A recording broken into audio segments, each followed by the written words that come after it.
আস্তে ব্যাপারটা হইল আসলে আমরা সারা রাত্র গান গাইলাম।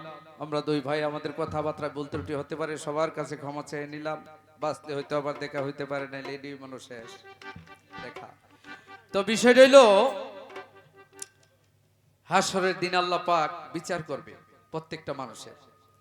আল্লাহর অনেক নাম, 99 নাম, আল্লাহর 3000 নাম, আল্লাহর 4500 নাম, নামের অভাব নাই। সৃষ্টি সংখ্যা যত আমার মালিকের নাম তত। তবে হাসরের দিন আল্লাহ একটা নাম ধরবে, যে নামটা হইল ওয়াহেদুল কাহার, যার কোনো মায়া দয়া থাকবে না।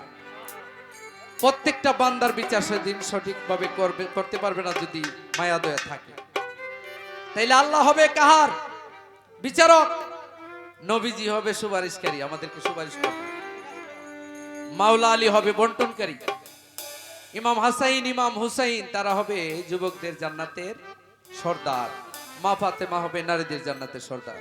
তাইলে পাক পাঞ্জাতন ছাড়া এই দুনিয়া সৃষ্টিও হয়েছে না, আর পাক পাঞ্জাতন ছাড়া পার হওয়ার কোনো লাইন নাই।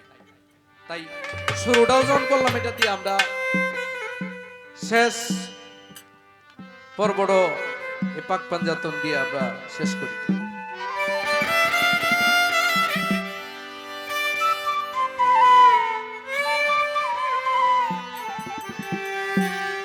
ও ববে আর